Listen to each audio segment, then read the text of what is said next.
Think critically for a moment. Which one of your family members is most likely to fake their death, leave you a house full of killer ghosts so that the ghosts will sacrifice you and they can gain powers? Probably my birth dad, but it's not for like the sacrificing gaining powers thing, it's for the inconvenient gift factor. Because nothing says comedy like leaving you a very inconvenient home full of ghosts. But anyways, let's get into it. If you haven't seen 13 Ghosts, I'm about to make a lot of references you're probably not going to understand. But that's okay, we welcome you. So Detective Monk is widowed with 2 children and a nanny, and they live in this little tiny apartment after a house fire that killed his wife. And then his rich uncle who used to ghost hunt died and left them a house made of glass, and it's full of killer ghosts in the basement. But they don't know that part. They just know they were left a giant house. So they get to the giant house, which it's completely made of like glass and iron or steel, whatever. And all the glass in this whole fucking house has writing on it. Not a piece of drywall in sight. And apparently that's supposed to be really cool. Because you can see all the way through the house through all this fucking glass. Which the nanny has the right idea. She already told them she don't do windows, which would take you a week to do all these freaking windows and you would lose track because it looks like a fun house on the inside. And they keep moving. Which begs me the question, what were they planning on doing when they moved in here? Were they going to put up curtains in each room? Or were we just planning on becoming a naked family? Am I the only person who would have tried to read all the writing on the walls when I first got there?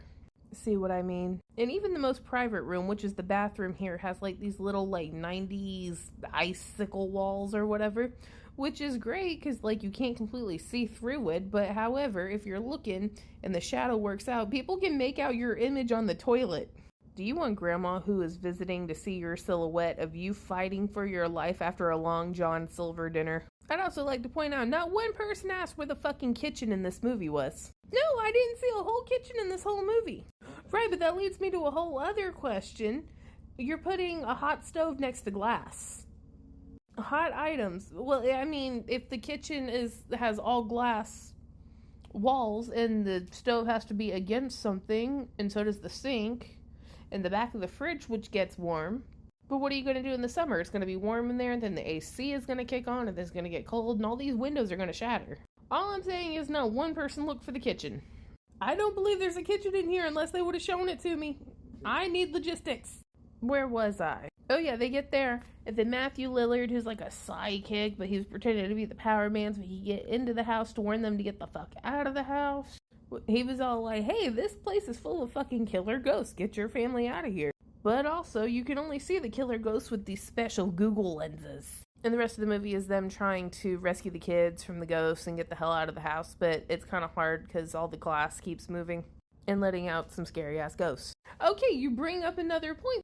Right? Like, all the bathrooms are going to be locked off every couple of hours. The kitchen you might only get into, like, once a day. But God help you if you're in there when the door's closed. It's going to look like The Sims. There's going to be pee-pee everywhere.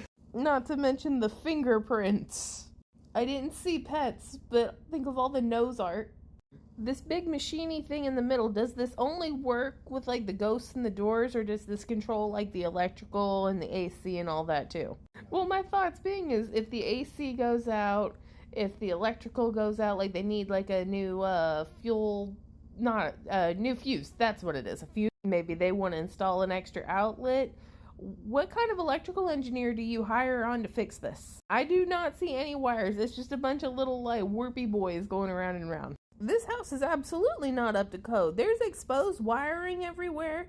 These doors are not safe. It then sliced a man in half. And then Detective Monk told him not to touch anything until we get property insurance.